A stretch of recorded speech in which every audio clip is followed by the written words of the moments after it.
ठाकुर की सामर्थ्य देखिए। बिनु पद चले सुने बिनु काना, कर बिनु कर्म करें विधि नाना। आनन रहित सकल रस भोगे, बिनु बानी वक्ता बड़ जोगे। यह जो जिब्या हमारी काम कर रही है, ये हमारी नहीं है। अरे ये अंदर बैठे बैठे इनकी वजह से ये बोल पा रही है सरकार, पता नहीं कब बंद हो जाए। इसके बंद होने से पहले इनका धन्यवाद करने लग जाओ। देखो सुख और दुख क्या है जानते हो? जिस परिवार में हम जीवन जी रहे हैं और हमारे नेत्र हमारे अपने बच्चों को, मित्रों को, माँ बाबूजी को, परिवार में जितने लोग हैं सबको खुशहाल देखें, ये क्या है? ये सुख है। कब आएगा? जब हमारे द्वारा किए गए दिव्य कर्म होंगे, उनका एक पुंज बनेगा और ठाकुर की कृपा का संयोग होगा, पितरों का आशीर्वाद रहेगा, तब जाकर के यह प्रकाश हमारे नेत्र देख पाएंगे। धन धान्य से यह प्रकाश संभव नहीं है। देखे होंगे बहुत से परिवार आपने धन धान्य से परिपूर्ण हैं, लेकिन पीड़ा इतनी है सरकार, बताई नहीं जा सकती। मेरा सभी से अनुरोध है, धन धान्य कितना ही कम हो, भले ही हमारा जीवन अभाव में रहे, लेकिन हम अपने स्वभाव को साध कर साधना में बनाएं। साधनों का अभाव चलेगा, लेकिन बिना साधनों के जीवन हमारा बनने वाला नहीं है। इसलिए श्री सुंदरकांड के आश्रय में एक बात हमारे मन में घर करे, क्या? हमारे स्वयं के हाथ इन ठाकुर जी की सेवा करना प्रारंभ करें। कुछ नहीं आता हो, मैंने पूर्व में भी आपको बताया, फिर आपको बता रहा हूँ। ठाकुर के सामने स्नान करो, पेश हो जाओ, कटोरी में चंदन घोलो, ठाकुर के लगाओ पहले, फिर अपने लगाओ, दीपक जलाओ, धूप बत्ती लगाओ, हाथ जोड़कर खड़े हो जाओ, कहने लगो ठाकुर गृहस्थी में उलझा दिया है आपने, हमको पूजा की विधि नहीं आती, हम तुम्हारे बच्चे हैं, स्वीकार करो।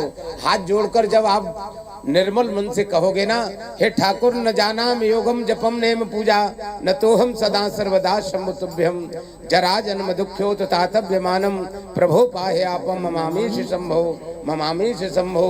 सर्गा शरणागति जब हमारे मन की गति रहेगी ना, ठाकुर भी भैया खुश होकर आपको आशीष देगा।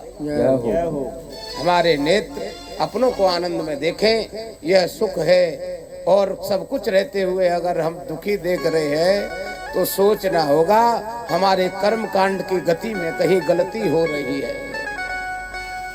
प्रातः प्रातः यहाँ पर जितनी माता बहनें बैठी हैं, सबसे करबद्ध प्रार्थना करूंगा मैं, भोजन बनाने से पहले हमारे घर में दादी माँ थी, तब तक गौ माँ की रोटी सुरक्षित निकल रही थी, विधि से निकल रही थी। आज के दौर में हर घर में यह हाल है सरकार, किसी एक आध की नहीं कही मैंने, सुबह से ही इनकमिंग चालू हो जाती है, होनी चाहिए, लेकिन भैया थोड़ा सा यह भाव रखो कि पहली रोटी हमारी गौ माँ की निकले। जय हो। यह जानते हो कितनी अला भलाओं को टालती है। एक गौ माँ ही ऐसी है जिनमें 33 कोटि देवता विराजते हैं, उनकी सेवा करो। जय हो। जय हो। टाइम नहीं है, गौशाला नहीं जा पाते आप, ना जाओ, घर के बाहर गौ माँ आएंगी, मन का भाव जगाना, कल से जगाना, कल ही गौ माँ आपके सामने मिलेंगी। रोटी प्रेम से लेकर उनको खिलाओ, प्रेम से प्रणाम करो। ये छोटे छोटे उपाय गृहस्थ जीवन में आपदा मिटाने वाले उपाय हैं। हमारे घर में बुजुर्ग विराजे हो, इन ठाकुर जी की सेवा मत करना, लेकिन उन बुजुर्ग के पास घंटे आध घंटे बैठने का नियम बनाओ। प्रतिदिन बैठो, उनके द्वारा की गई तपस्या की जानकारी लो, आपके जीवन में आनंद रूपी प्रकाश आने लगेगा। फिर थोड़ी थोड़ी उनकी सेवा करो। उनकी सेवा करने के बाद टाइम बचे तब इनकी सेवा करना, तभी लगेगी। जय हो। माँ बाबूजी परेशान हैं और 4 किलोमीटर भोले बाबा के मंदिर नंगे पैर हम जाते हैं प्रतिदिन, कोई लाभ नहीं है जी।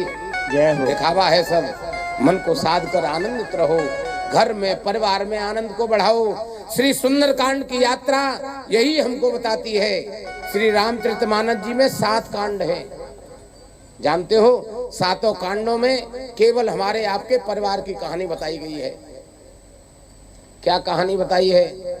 आज घर पे जाना, जब एकांत में हो बैठना, एक कागज और पेन लेना, अपने परिवार के यानी पितृपक्ष के और मातृपक्ष के जितने लोग विराजे हों, बुजुर्ग से लेके बालक तक सबके नाम लिखना। कौन कौन से परिवार? पितृपक्ष के और मातृपक्ष के, और उनके स्वभाव भी लिखना। आपका भी नाम आएगा उसमें, स्वभाव भी लिखना, बैठकर चिंतन करना। एक रामचरितमानस जी के पात्र आपके परिवार में ही आपको मिलेंगे। अरे उसी परिवार में एक भरत जी भी होंगे जिनको कुछ नहीं चाहिए आपका। एक राम रूप में भी काम करते होंगे जो साधना में रत हैं, सबको शिक्षा दे रहे हैं सदकर कैसे जीना है। लेकिन विडंबना है सरकार, अंदर रही अंदर मंत्रा भी काम कर रही होगी, घर को कैसे फोड़ना है।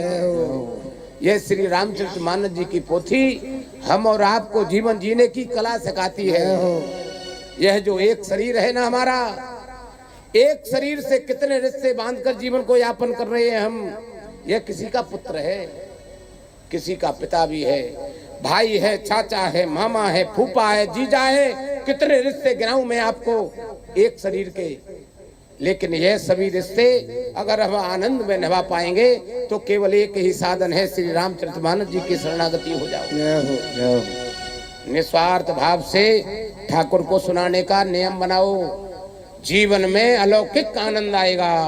जय हो। प्रमाण के साथ कहता हूँ, यह श्री रामचरितमानस जी की कथा 27 कल्पों से श्री कागभूषण जी नीलगिरी पर्वत पर आज भी सुना रहे हैं। किसको सुना रहे हैं? गरुड़ जी को। कहते हैं, हे गरुड़ जी, अपने 27 कल्पों का आपको अनुभव बताता हूँ। कहते हैं, निज अनुभव कहूँ खगेसा, निज अनुभव कहूँ खगेसा, निज अनुभव अब कहूँ खगेसा, निज अनुभव कहूँ खगेसा, हरि भजन न जाए कलेसा, तेरो हरि भजन न जाए कलेसा। हे गरुड़ जी, बिना प्रभु के भजन के बिना जीवन में आने वाली आपदाएं विपदाएं कलेसे जाने वाली नहीं है। यही कथा भोले बाबा माँ पार्वती जी को सुना रहे हैं।